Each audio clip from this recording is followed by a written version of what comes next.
Querido Mestre Jesus, nós estamos iniciando a nossa reunião evangélica da tarde, agradecendo ao Senhor a bênção, o amparo, a assistência que temos recebido, pela vossa misericórdia em nossas vidas, pela presença dos nossos irmãos maiores junto a nós, nos amparando, nos assistindo, aumentando a nossa visão espiritual, para que possamos entender os vossos ensinamentos, nos explicando a lei de Deus através do Consolador prometido, nos mostrando a nossa necessidade de evolução e progresso. Pedimos que o Senhor abençoe todos nós que aqui nos encontramos, encarnados e desencarnados, estendendo a cada um de acordo com o grau de merecimento e a sua necessidade. Ave Maria, cheia de graça, o Senhor é convosco. Bendita sois vós entre os anjos, bendito é o fruto do vosso ventre, nasceu Jesus. Santa Maria, Mãe de Jesus, rogai a Deus por nós, pobres pecadores, encarnados e desencarnados, hoje, agora e sempre, que assim seja. E em nome de Deus, nosso Pai, de Jesus, nosso bom e amado Mestre, e de Paulo de Tarso, patrão de nossa casa, de oração, estudo e trabalho, pedimos permissão para iniciarmos os estudos evangélicos da tarde, na santa e bendita paz do Senhor, que assim seja. Meus irmãos, essa tarde, para os nossos estudos, as nossas reflexões, nós temos o capítulo 10 do Evangelho segundo o Espiritismo, que tem o título de Bem-aventurados que são misericordiosos. O item dos nossos estudos tem um subtítulo de Perdoai para que Deus vos perdoe. Bem-aventurados que são misericordiosos, porque obterão misericórdia. São Mateus capítulo 5, verso 7. Se perdoardes aos homens as faltas que cometerem contra vós, também vosso Pai Celestial vos perdoará os pecados. Mas se não perdoardes aos homens quando vos têm ofendido, vosso Pai Celestial também não vos perdoará os pecados. São Mateus capítulo 6, versos 14 e 15. Se contra vós pecou o vosso irmão, e de fazer-lhe sentir a falta em particular, a sós com ele. Se vos atender, tereis ganho o vosso irmão. Então, aproximando-se dele, disse-lhe Pedro: Senhor, quantas vezes perdoarei a meu irmão, quando houver pecado contra mim? Até 7 vezes? Respondeu-lhe Jesus: Não vos digo que perdoeis até 7 vezes, mas até 70 vezes 7 vezes. São Mateus capítulo 18, versos 15, 21 e 22. Essa tarde nós contamos com a colaboração dos nossos irmãos Lucas e o Whindersson. Estamos passando para a palavra ao nosso irmão Whindersson.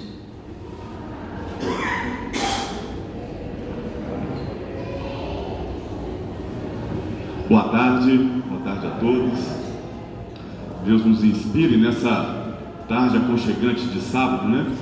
Ouvindo e reverberando aqui entre nós a boa nova, a sabedoria, a inteligência, para que a gente possa compreender, depreender essa mensagem que acalenta os nossos corações e as nossas mentes, que é o perdão.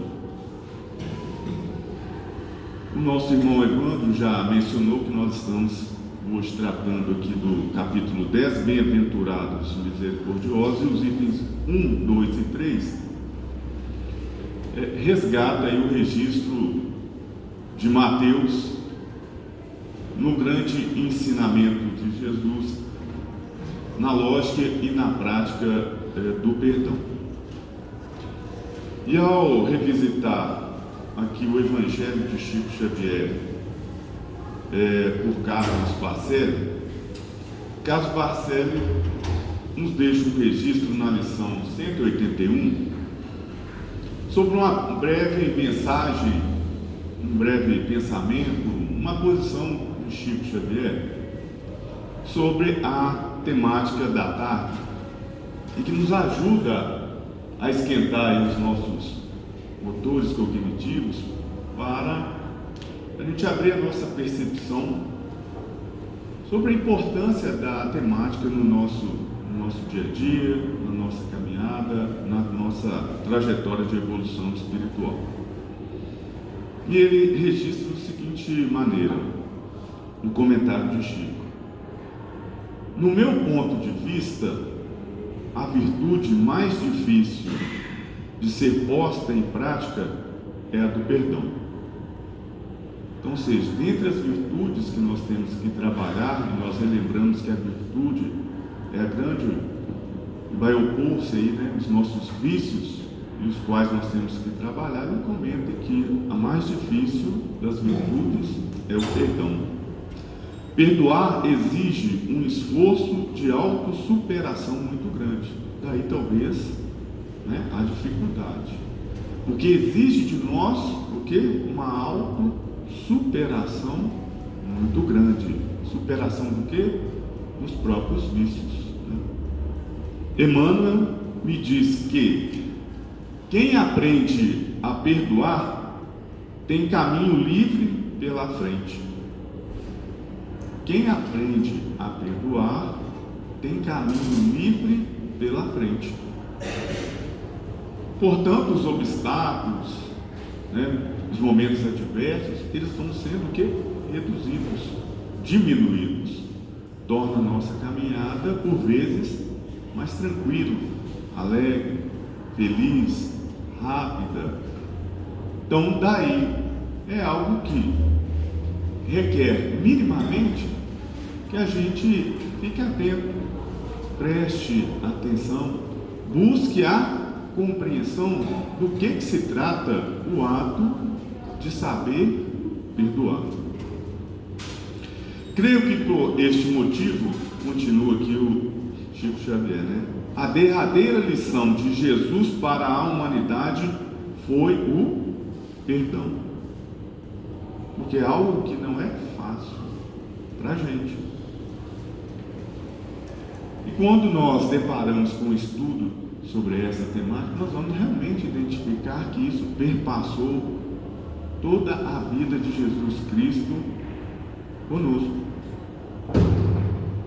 Quantos versículos aqui só Mateus nos disponibiliza, por exemplo, chamando a nossa atenção que essa foi uma tônica de Jesus.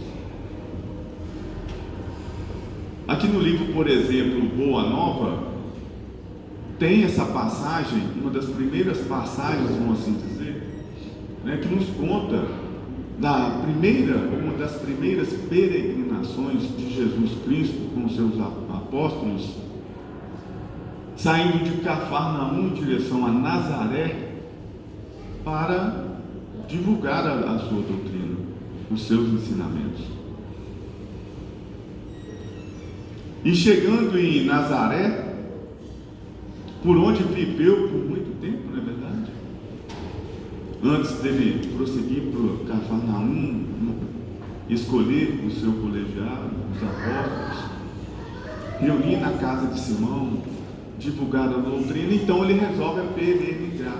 E nesse primeiro movimento, em que ele escolhe Nazaré, vamos assim dizer, 46 quilômetros de distância de Cafarnaum, E quando ele chega em Nazaré, ele não é bem recebido com aquilo que ele trazia de novo, de esperança, de uma nova proposta e concepção e percepção de vida. É hostilizado, extremamente hostilizado. Os apóstolos que o acompanhavam, dentre eles Simão Pedro, Levi, Filipe, tentam entrar no embate acalorado com aqueles que ali evidentemente estavam. Mas Jesus sabiamente resolve o quê? Recolher-se e sair de forma silenciosa, convidando e convocando aqueles apóstolos a se retirarem da cidade. Os apóstolos retornam com Jesus. No meio do caminho e neste retorno, eles têm essas discussões entre eles acaloradas sobre o que havia acontecido. Mas passado alguns dias, tem-se então um diálogo entre Simão e Filipe e Jesus sobre aquilo que houvera acontecido em Nazaré. Senhor, falavam mal de ti, do que o Senhor nos orienta, o que o Senhor apresenta como uma alternativa e novo propósito de vida. Nós não poderíamos deixar daquele jeito.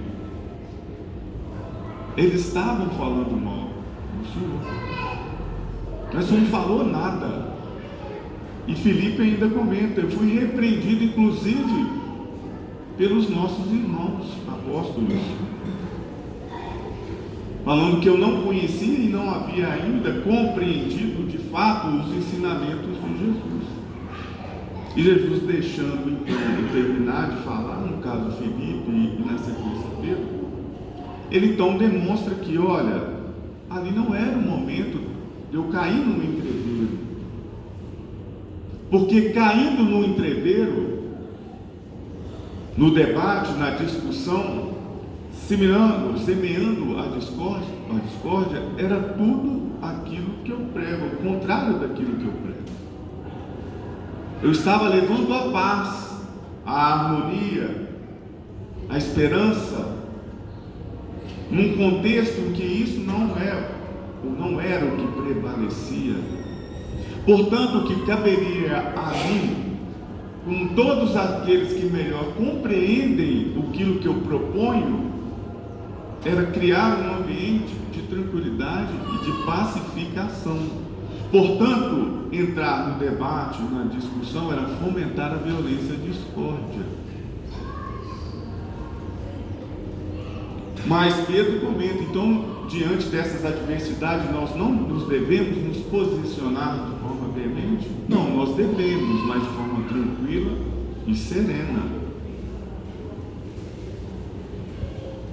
E ter compaixão e misericórdia daqueles que estão num momento de revolta, de rebeldia, porque muito provavelmente ele tem aquele motivo para poder fazer isso. Eu não posso agregar, acrescentar, piorar aquela situação. Então eu tenho que perdoar. Tenho que perdoar. Quantas vezes eu tenho que perdoar? Então Jesus comenta comigo: 70 vezes, 7 vezes.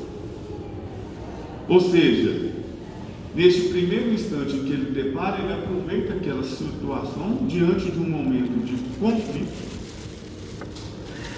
diante de um momento de desarmonia, que todos e todas que estavam ali estavam propícios a um movimento maior no sentido de uma agressão, de uma violência, de um distrato. Jesus pacifica e nos deixa este ensinamento.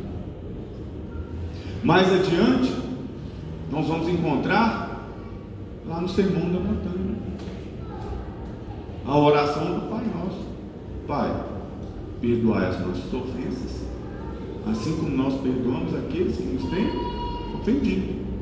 Mas eles já tinham com aquela passagem, com esse caminhar a Nazaré, a uma terra que pressupostamente seria bem acolhida, mas ele encontrou a adversidade. E mais adiante nós podemos encontrar mais uma passagem na cruz.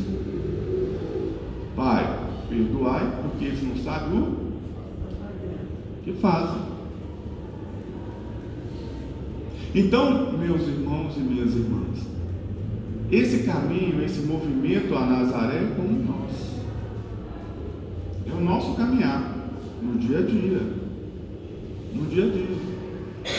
46 quilômetros de distância de Cafarnaum a Nazaré. Essa é a nossa trajetória. Nessa trajetória nós podemos encontrar vários percalços. Vários percalços. Portanto, compreender essa passagem que ele encontra ali, vamos dizer, esse primeiro momento de peregrinação, de movimento, de caminhada, é de extrema utilidade para a gente. Qual é? Saber perdoar. Que às vezes, ao chegar ou neste caminho, nós vamos deparar com situações adversas de qualquer natureza. Então, quando você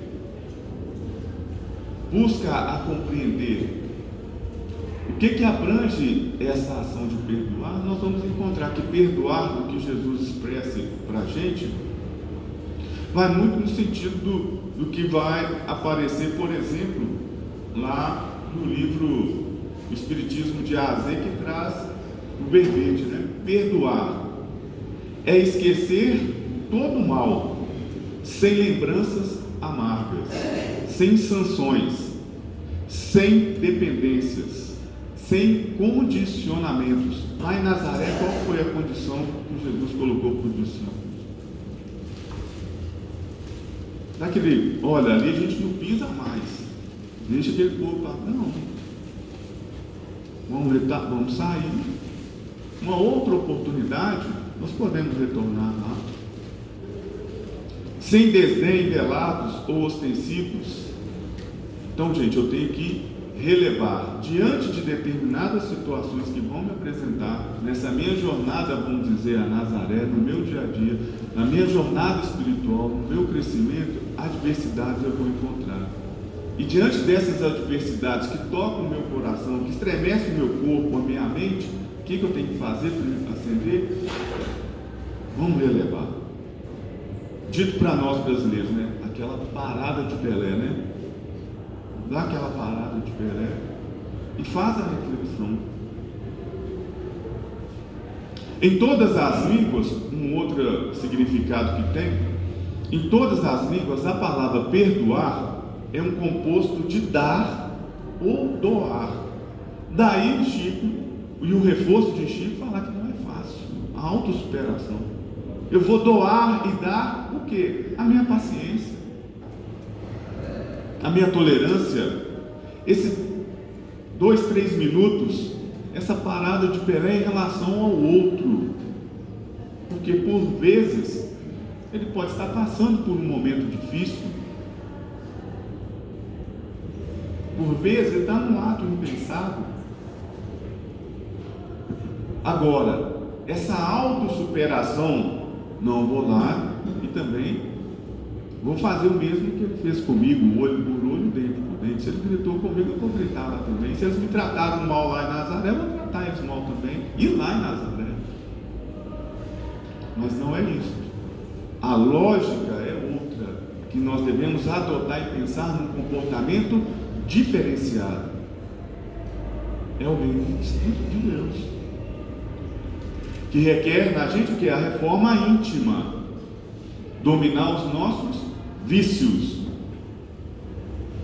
esses vícios que por vezes transformam o nosso corpo e nos impede de permanecer em convivência. Abrir mão de si mesmo, dar ou doar do próprio eu a outro, neste caso o ofensor. É o que Rodolfo Caligares reforça nesse sentido. E aí vem a pergunta, né? Por que teria Jesus aconselhado a perdoar? Quando nós vamos lá no livro Consolador, na questão 338 de Emmanuel, ele explicita isso para a gente e fica mais claro para a gente entender. ele vai explicar o seguinte: a terra é um plano de experiências e resgates, por vezes bastante penoso, e aquele que se sinta ofendido por alguém não deve esquecer que ele próprio pode também errar. Mas traduzindo isso, o que desperta na gente? Nós vivemos num mundo de quê? De provas e expiações. Nós estamos aqui para poder submeter-nos a essas provas e expiações. Se nós vivemos, portanto, num mundo imperfeito, eu, você ou nós, por vezes nós vamos errar. Faz parte dessa experiência que nós vivemos. Nós não somos sujeitos plenos, de plena felicidade ainda. E por carregar, por vezes, essas imperfeições, evidentemente que esbarrar no outro, vamos assim dizer, chatear o outro, por assim dizer, invadir a privacidade do outro, por assim dizer, vai acontecer. A questão é, diante desse ambiente de turbulência que por vezes eu estou passando, qual o remedinho que eu posso tomar para poder não me exasperar? É isso, é praticar o perdão, porque o perdão, por meio do perdão vem a paciência, a tolerância, a boa vontade, a benevolência, a misericórdia. É esse fino trato que vai permitir essa convivência entre a gente. Quando a gente esbarra no caminho do outro, o que a gente pede? Ah, desculpa. Foi sem querer. Perdão. É isto que nós temos que fazer, não só com o corpo, mas trabalhar o nosso espírito. Trabalhar o nosso espírito. Quem quiser na terra trabalhar e progredir com mais saúde e paz, alegria, segurança, leveza, vale a pena perdoar constantemente para viver sempre melhor. Está lá no livro Amigo, no capítulo 16, que a lição é viver melhor. É que Emmanuel, o menino Chico Xavier, comenta a parte com a gente aqui, porque ele prossegue.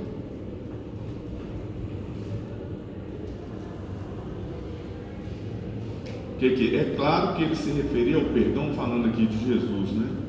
Em diversas oportunidades, mas na hora da cruz, padecendo toda espécie de humilhação, o ensinamento do perdão foi gravado a fogo na consciência da humanidade. Ninguém sofreu e perdoou como ele. Aí vem, o espírito que adquirir a virtude do perdão não achará dificuldade em mais nada.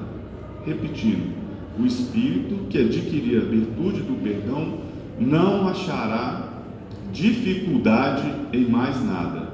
Haja o que houver, aconteça o que acontecer, ele saberá administrar a sua vida.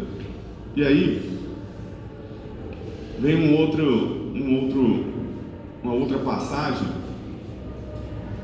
que Kardec, de certa forma, simboliza isso muito bem. Que ele vai comentar que Jesus nos ensina que a misericórdia não deve ter limites, né? Quando diz que cada um perdoe a seu irmão não 7 vezes, mas 70 vezes 7 vezes. Ou seja, o perdão é ilimitado. Se o perdão é ilimitado, qualquer adversidade que eu encontro no meu dia a dia, eu vou estar, então, portanto, superando. Portanto, eu consigo administrar a minha vida de forma tranquila e serena. E quais, vamos dizer, seriam esses ingredientes que passam aí pelo perdão e que nós já trabalhamos alguns pontos? Primeiro é a autorreflexão. O autoexame, né? Nas menores questões de ressentimento, sujeitemos-nos ao autoexame. Se o balanço da consciência estiver em débito com os outros, tenhamos a coragem de solicitar desculpa. Ora, eu errei. Se eu errei, requer um ato. Portanto, então, da minha parte, esse ato de pedir desculpas.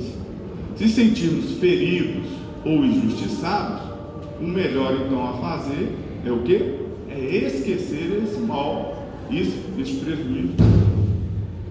Então, o primeiro ingrediente que vai no perdão é a gente fazer o autoexame daquela ação que nós estamos envolvidos, para chegar nesse segundo, que é o ato propriamente dito.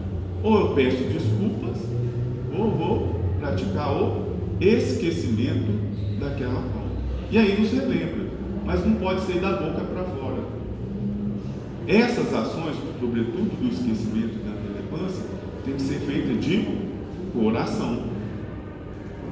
Tá, eu te perdoo, mas na primeira oportunidade, às vezes, eu vou à forra, não é isso? Lá no livro Rumo Certo, tem uma outra contemplação acerca desse pensamento. Muita gente perdoa, no entanto não compreende, e muita gente compreende, toda a vida não perdoa. Então que fiquemos atentos a esses pequenos detalhes, né? Então, se esse bem o que foi, conseguir de fato esquecer, conseguir de fato a superar, ou é só da boca para fora? Se foi da boca para fora, cabe ainda então a gente refletir, a auto-reflexão. Oh, isso não é bom, isso não é bom. Eu tenho que aliviar o coração, eu tenho que relevar, eu tenho que compreender, né? Que é outra passagem, compreender. Desculpe quaisquer falhas, compreendendo os autores delas, e compreendamos nossos irmãos em falta, desculpando todos eles. Então, seja esse exercício de buscar a compreensão e entender, né, em que ponto eu posso ter errado, o que ponto que ele errou, de repente foi eu que fiz o mal, é que vai permitindo então eu ter um posicionamento, uma boa reflexão, e qual a melhor atitude que eu posso tomar acerca desse pensamento, né? E na questão 661 do Livro do Espírito, consta uma pergunta do tipo: eu posso pedir a Deus o perdão das minhas ofensas?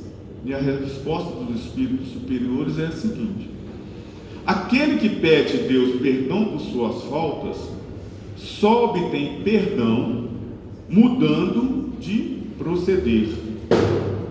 Então não adianta só pedir, eu tenho que mudar. E vejam bem, que olhem bem a força.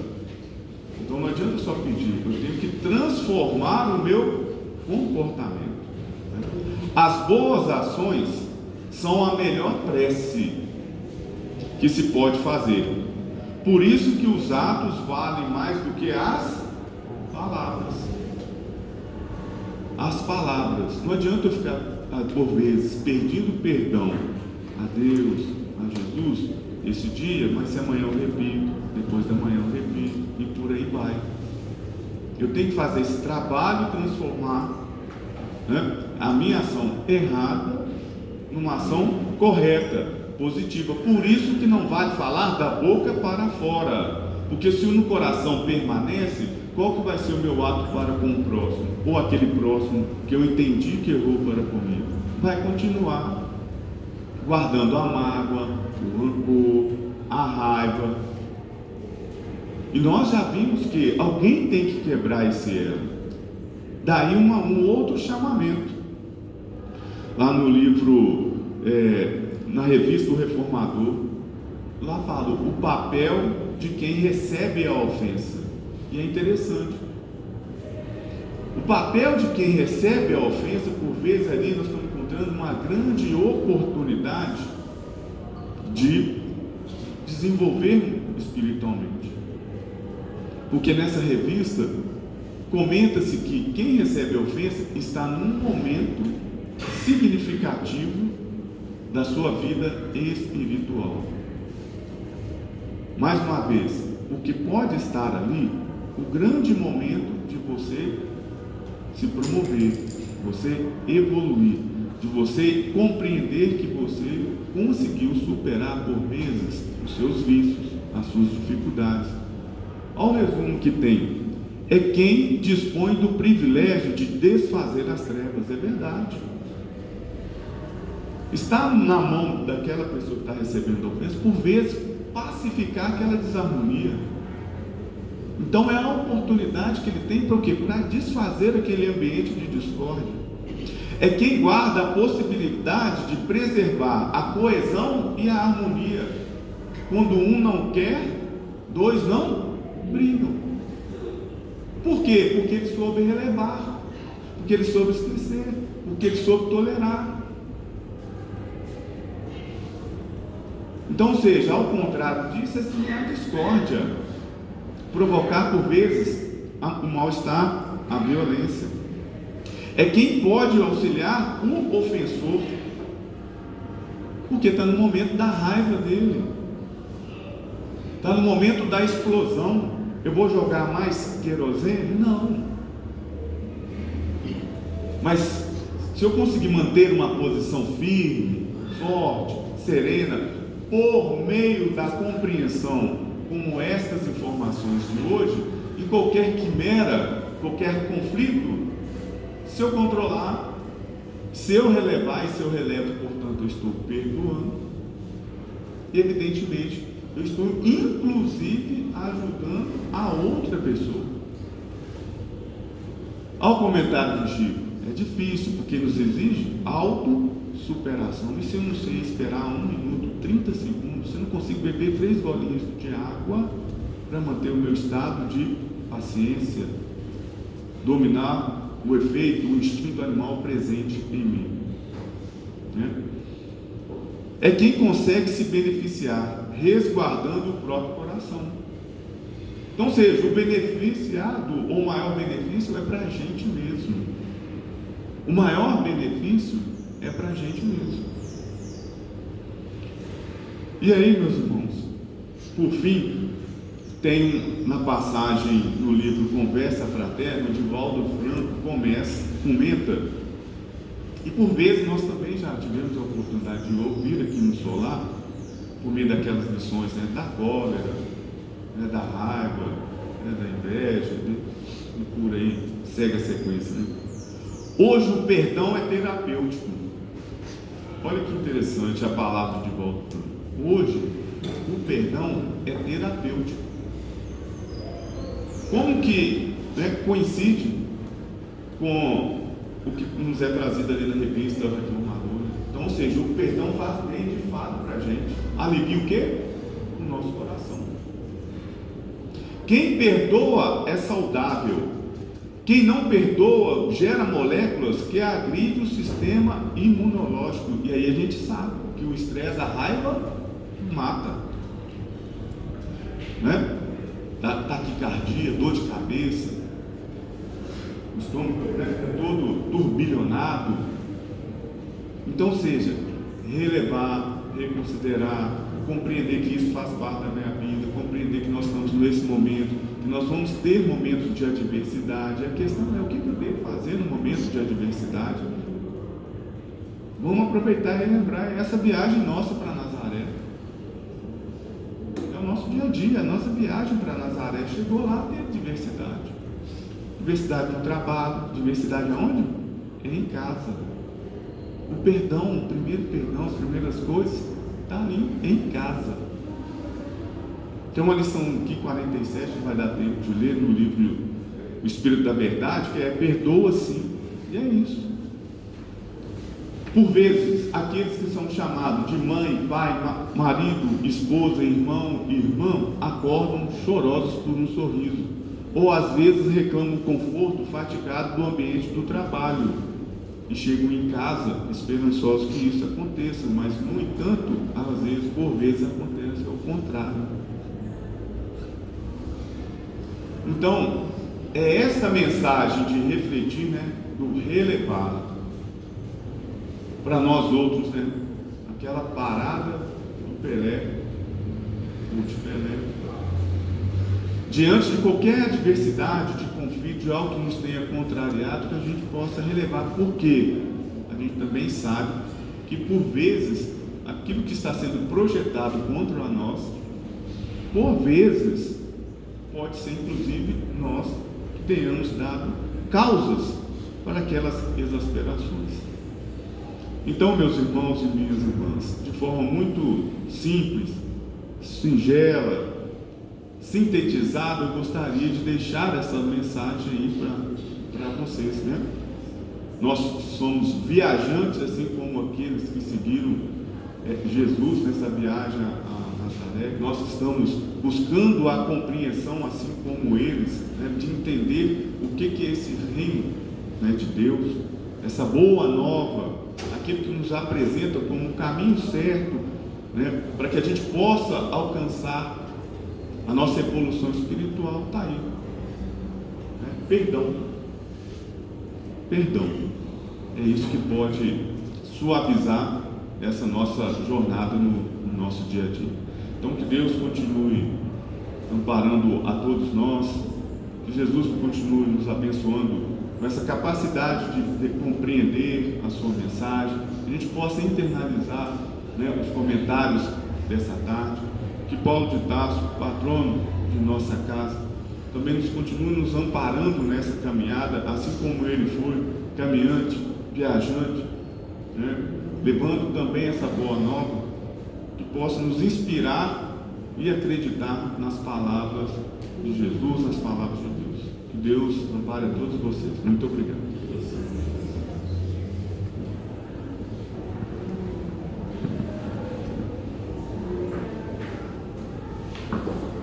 Meus irmãos, boa tarde a todos. O perdão. O perdão, em qualquer tempo, é sempre um traço de luz, conduzindo a nossa vida à comunhão com Jesus. Se cada um de nós gostaria de sentir o Cristo mais próximo ao nosso lado, nos trazendo força, nos trazendo paz, nos trazendo toda bondade, toda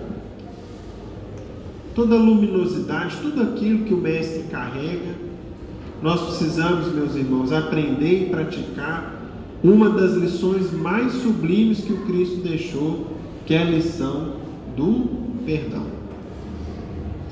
Perdoar é algo grandioso que a gente oferece ao próximo, só que quem mais recebe somos nós mesmos. E aí nós vamos entender o porquê. Quem não perdoa, meus irmãos, permanece ligado, preso ao ofensor e à ofensa, no espaço e no tempo. Há quanto tempo nós podemos ficar presos a um determinado ofensor ou uma situação que aconteceu conosco? Às vezes anos, décadas, mesmo séculos. Muitos irmãos nossos de humanidade perderam a noção do tempo, presos que ficaram a uma situação na qual se julgam vítimas, se julgam ofendidos e por isso perderam aí inúmeras oportunidades de paz, de alegria, de crescimento individual. Nós, meus amigos, temos que pensar que guardar mágoa conosco, no nosso coração, se assemelha a uma pessoa que ajunta lixo dentro de casa. O que acontece se a gente, aqui em alguns locais em Belo Horizonte, o serviço da limpeza urbana recolhe o lixo 3 vezes por semana, na porta da nossa casa. O que acontece se, em vez de colocar o lixo devidamente acondicionado, para ser buscado, para ser levado pelo serviço de limpeza, eu começar a guardar esse lixo dentro da minha casa? Começar ali o lixo de terça, de quinto, de sábado, o de um mês, o de um outro. O que vai ser do nosso ambiente doméstico? Vai se tornar um ambiente insuportável, que nós não vamos aguentar. De tamanha sujeira, de tamanho cheiro desagradável, daí a pouco a gente não consegue mais caminhar dentro de casa, vamos tornar um ambiente completamente insalubre e difícil. Assim, meus irmãos, é o nosso coração quando guarda mágoa. Eu vou juntando lixo, até o ponto em que nem eu mesmo consigo me aguentar ali naquele ambiente. E, portanto, a gente pensa, qual seria o primeiro passo para o perdão? E aí vem uma página de Meimei que fala assim para nós, o silêncio. O silêncio ajuda sempre. Quando ouvimos palavras infelizes, quando alguém está irritado, quando a maledicência nos procura, quando a ofensa nos golpeia, quando alguém se encoleriza, quando a crítica nos fere, quando escutamos a calúnia, quando a ignorância nos acusa, quando o orgulho nos humilha, quando a vaidade nos provoca. O silêncio, vejam esse conceito aqui. O silêncio é a gentileza do perdão, que se cala e espera o tempo. Então, meus amigos, nós precisamos muito aprender, como primeira reação, nos calar. Não revidar. Não levar para diante aquele clima de desequilíbrio, de raiva, de ódio que alguém às vezes se aproxima de nós e conosco se expressa, nos ofende ou nos fala mal de alguém. É melhor a gente aprender a ficar mais do que, calado. É uma grande lição que nós vamos precisar aprender. Pois bem, dentro, meus amigos, da lição de hoje, foi lida uma passagem do Evangelho de Mateus, que é a seguinte, se perdoardes aos homens as faltas que cometerem contra vós, também vosso Pai vos perdoará os pecados. Mas, se não perdoardes aos homens quando vos tenham ofendido, vosso Pai Celestial também não vos perdoará os pecados. Para a gente entender melhor e nos aprofundarmos nessa lição, nós vamos nos utilizar de uma parábola de Jesus que não está presente no Evangelho segundo o Espiritismo. E olha que Kardec trouxe muitas lições relevantes do Cristo, só que nem tudo o codificador pôde comentar. O seu tempo era escasso, a obra, o Evangelho segundo o Espiritismo, tem aqui quase 500 páginas. Ou seja, eu precisava ali sintetizar e trazer algumas ideias principais. E nem tudo foi comentado e citado na nossa obra básica. E, portanto, nos passos que viriam a seguir dentro da doutrina espírita, novas lições seriam trazidas para nós.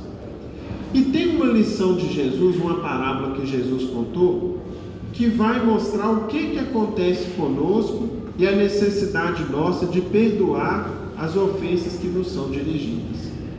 Nós vamos contar, meus irmãos, a parábola do credor incompassível. E aí nós vamos entender tudo que Jesus explica aqui, que é o seguinte: o que é credor? Credor é alguém que tem algo a receber de um devedor. Então, vamos imaginar o seguinte, que eu empresto um dinheiro para alguém. Eu torno-me credor daquela pessoa e ela se torna a minha devedora, tá bom? E o que é incompassível?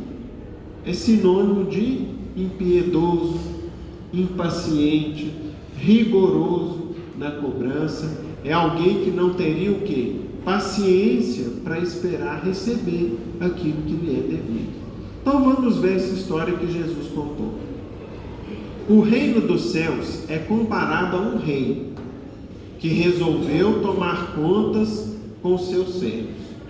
Então havia um rei que certo dia chamou os seus súditos, os seus servos, para poder pedir-lhes que prestassem conta daquilo ali que era devido a ele.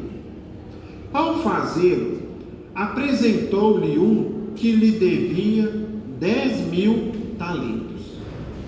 E aí, meus amigos, vamos fazer uma paradinha na história aqui para a gente poder entender o que significam 10.000 talentos. No tempo do Cristo, havia um sistema monetário que era o seguinte: tinha uma moeda chamada denário, que era correspondente a um dia de trabalho de um trabalhador. Lá naquela parábola dos trabalhadores da última hora, não sei se você se lembra, a gente já leu e comentou, o Senhor lá pagou para todos os que trabalharam em sua vinha um denário. Ou seja, um dia de trabalho recebia um denário. E havia uma moeda, uma medida de valor muito superior ao denário, que se chamava talento. E um talento correspondia a 6.000 denários. E quanto que o servo aqui devia para o rei? 10.000 talentos. Fazendo uma pesquisa para os irmãos terem ideia, na época de Jesus correspondia a quase 59 quilos de ouro. O que seria, na nossa atualidade, eu pesquisei hoje o valor do ouro, o equivalente a 19 milhões de reais. Viram só? Então era o que ele devia para o rei. E o rei chamou ele para prestar contas. Mas, como não tinha com o que pagar, ordenou o seu senhor que vendessem a ele, a sua mulher, a seus filhos e tudo o que tinha, para ficar quite da dívida. E aí, meus irmãos, vai outro comentário nosso para a gente entender como que acontecia no tempo de Jesus. Naquela época, as dívidas eram pagas não somente no limite do patrimônio ou da renda que se tinha. Pelo contrário, se a minha dívida, se o meu patrimônio, a minha renda, aquilo que eu tinha de direitos, não era o suficiente para liquidar uma dívida que eu tinha, eu era obrigado a entregar meus filhos como escravos, a minha mulher como escrava, e eu mesmo tornava-me escravo do meu credor. Então, foi o que aquele rei deu a ordem. Então, a partir desse instante, você, sua esposa e seus filhos perderam a liberdade e tornam-se, portanto, meus escravos. Foi a ordem que ele deu, conforme o sistema que estava estabelecido na época. O servo, porém, ajoelhou-se aos seus pés e lhe suplicou: Senhor, tem paciência comigo, que te pagarei tudo. Me dê mais tempo, me dê algum tempo a mais, porque eu estou trabalhando, eu estou me esforçando, eu tenho esperança que eu vou conseguir receber o necessário para saldar a dívida com o Senhor. Portanto, me dê mais algum tempo para pagar a dívida. Foi o que ele pediu.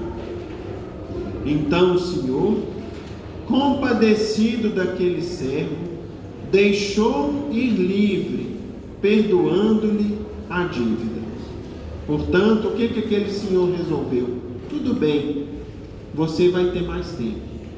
Vou te dar novas oportunidades de liquidar essa dívida comigo. Você tem a sua liberdade restituída, vá, e daqui a algum tempo o quê?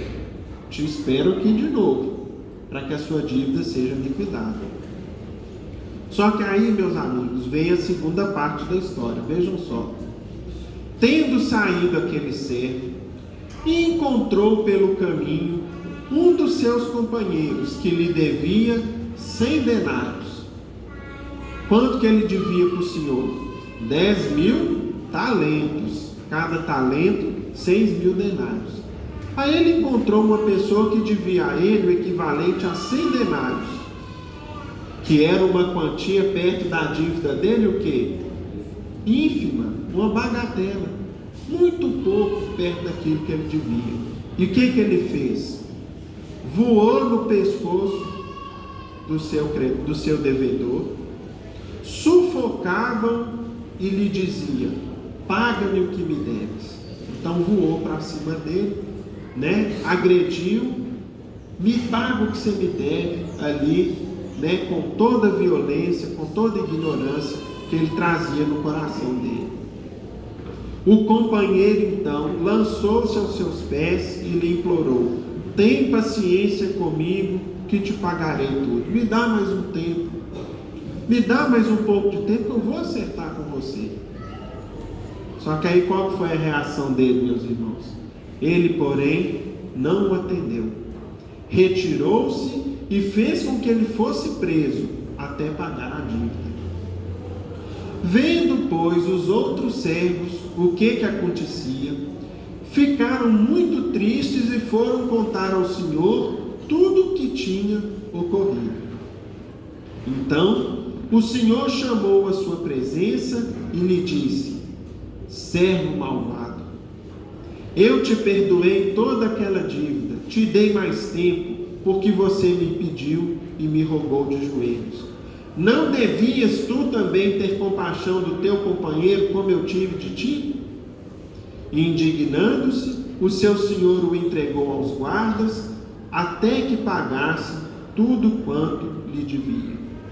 Assim também conclui Jesus: meu Pai Celestial vos fará, se cada um de vós, no íntimo do coração, não perdoar a seu irmão. Então, meus irmãos, está aqui a parábola do credor incompassível. E todos nós, sem exceção, estamos diante de Deus na qualidade desse servo que deve uma fortuna, que deve muito. Por que a nossa dívida com o Pai Criador é tão grande, é tão extensa? A gente pode parar e pensar o seguinte: nessa vida eu não aprontei tanto, pelo contrário, eu já passei por muito sofrimento, eu não matei ninguém, né? Eu não me lembro de ter dado prejuízo aos outros, eu procurei ser um bom filho, uma boa filha, me esforço em ser um bom pai, uma boa mãe, em ser um bom funcionário, etc, etc. Ora, meus irmãos, e aqui que vem o Espiritismo e explica para a gente por que nós somos esse devedor aqui que deve uma fortuna. E em relação às nossas vidas passadas, o que nós andamos aprontando? Quanto mal a gente fez às pessoas? Quantas lágrimas nós fizemos cair nos olhos dos outros que estavam à nossa volta? Quantas vezes fomos indiferentes? Quantas vezes não perdoamos? Quantas vezes utilizamos o dinheiro somente em nosso benefício, esquecemos da miséria alheia? Quantas vezes utilizamos a inteligência para passar a perna nos outros? Quantas vezes utilizamos o poder para massacrar? Utilizamos a força para ferir? Quantas vezes nos utilizamos da beleza para ludibriar os outros? E daí por diante. Portanto, nós nos encontramos diante de Deus na condição de devedores de uma verdadeira fortuna. De 10 mil talentos, de 20 mil talentos, de 5 mil talentos, nós não sabemos.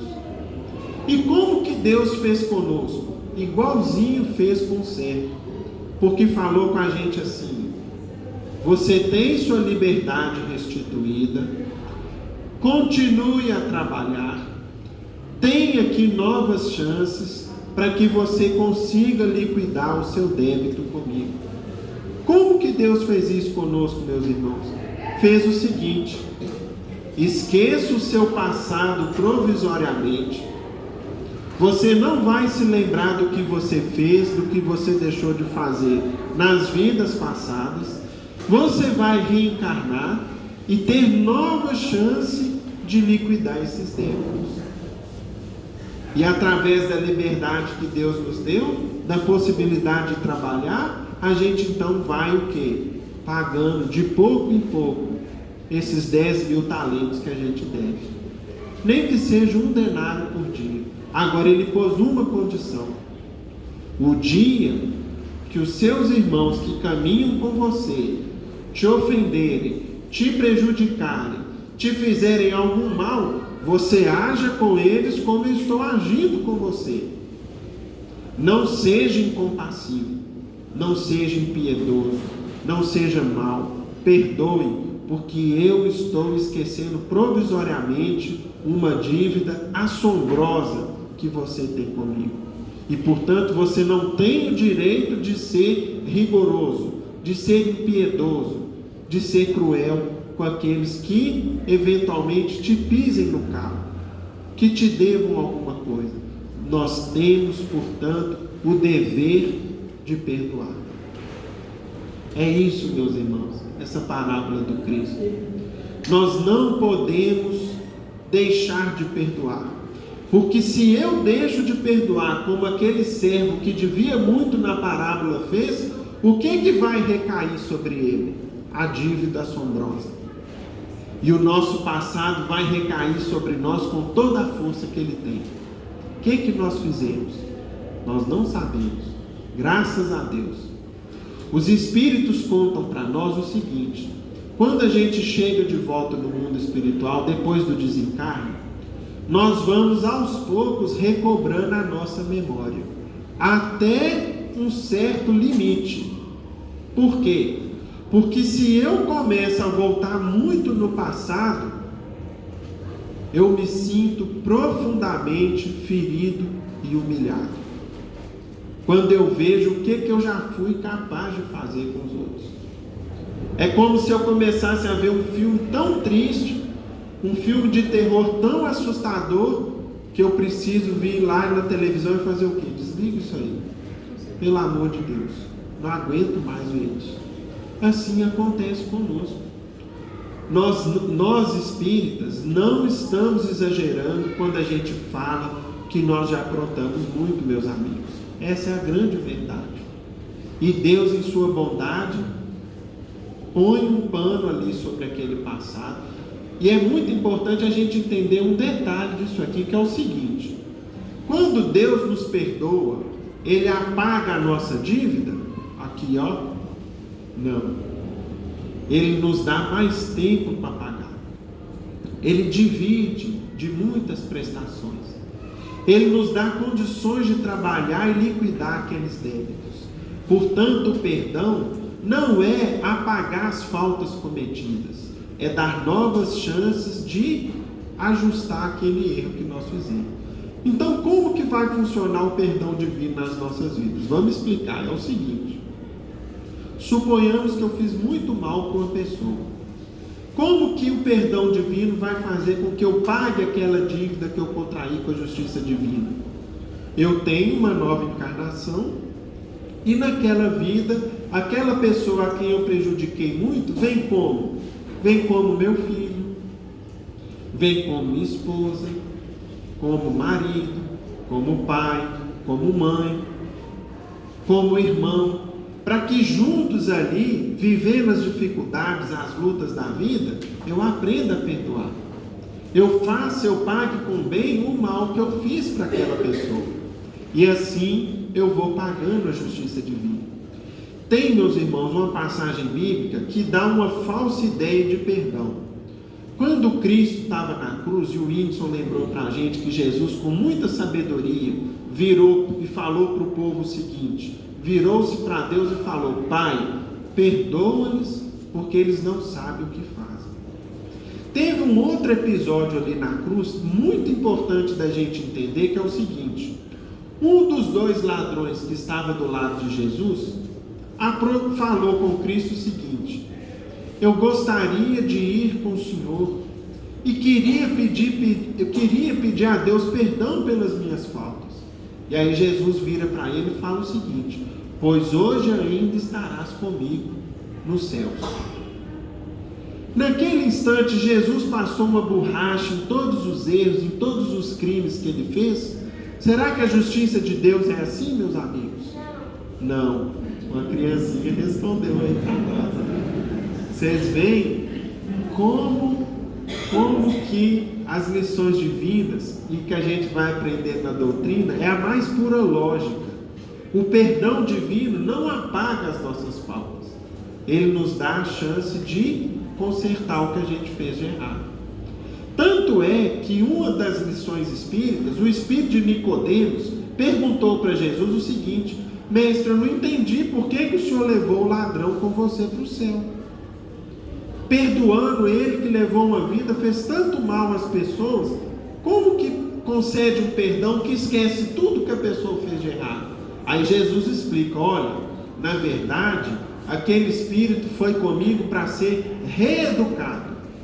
Eu levei ele para uma escola no mundo espiritual, e lá ele vai aprender o que deve ser feito, aprender o evangelho, aprender as leis divinas, para que ele então um dia possa refazer aquilo que ele fez errado, consertar os erros que ele praticou.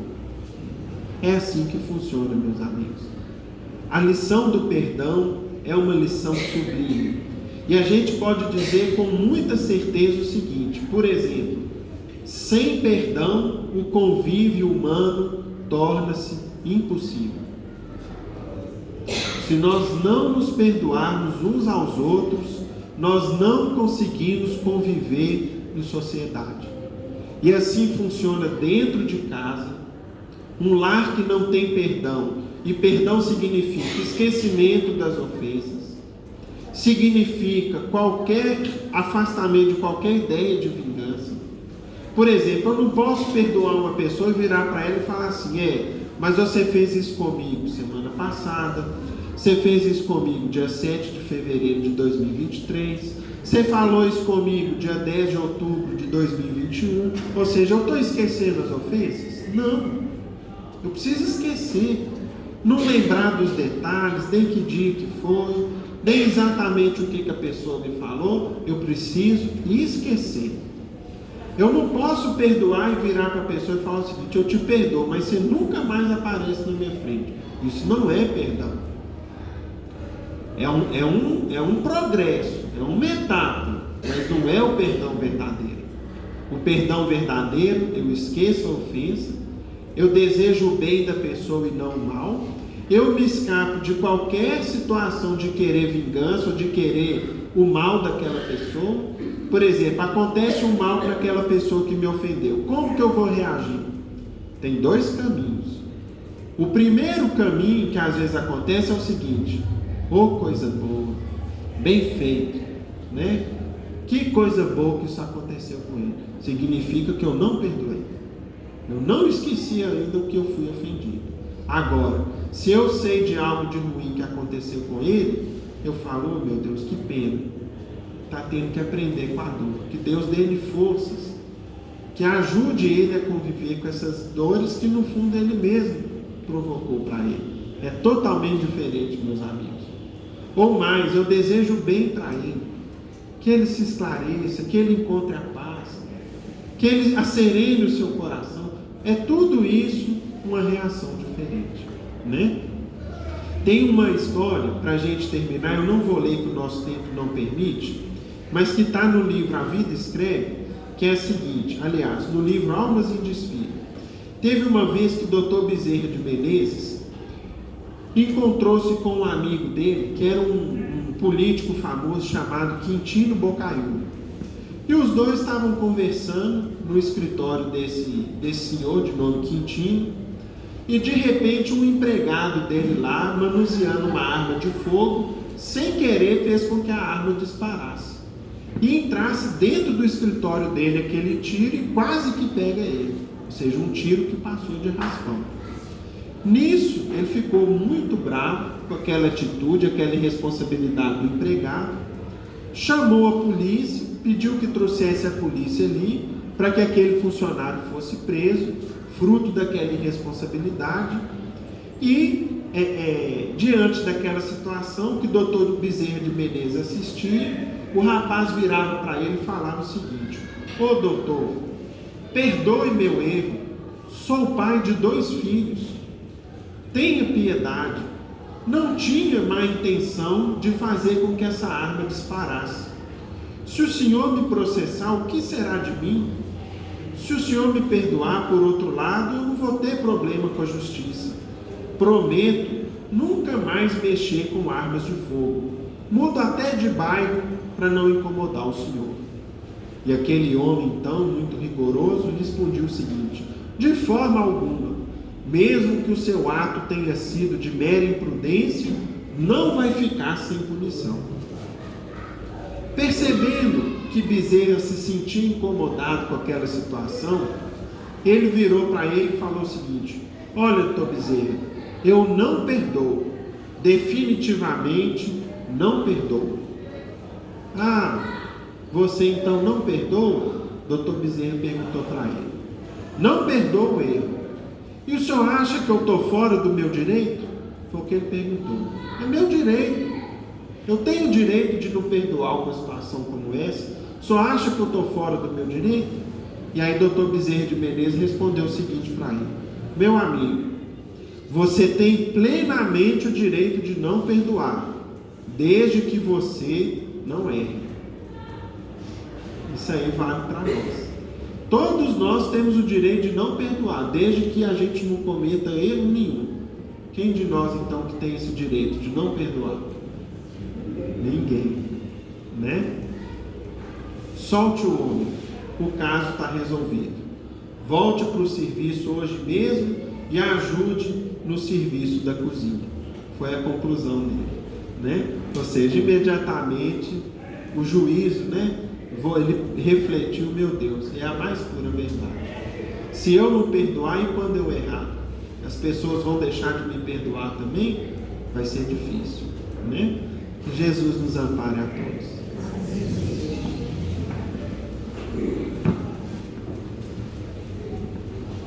Meus irmãos, terminados os comentários da tarde, vamos fazer a nossa prece de agradecimento por esses momentos de paz e reflexão. Pedimos a nossa irmã Amanda que nos faça a prece. Meu Senhor, sábio dos sábios, Pai de toda a criação, põe a doçura em meus lábios e a fé em meu coração. Sol de amor que me conduz na vida em que me agasalho, enche os meus olhos de luz e as minhas mãos de trabalho. Dai-me forças no caminho para lutar e vencer, transformando todo espinho em flores do meu dever. Pai, não te esqueças de mim nas bênçãos da compaixão e guarda-me em teu coração de paz e amor sem fim, que assim seja. Com essa prece, estamos dando por encerrados os estudos evangélicos da tarde, na santa e bendita paz do Senhor, que assim seja. Os irmãos que forem receber o passe, pedimos que formem a fila.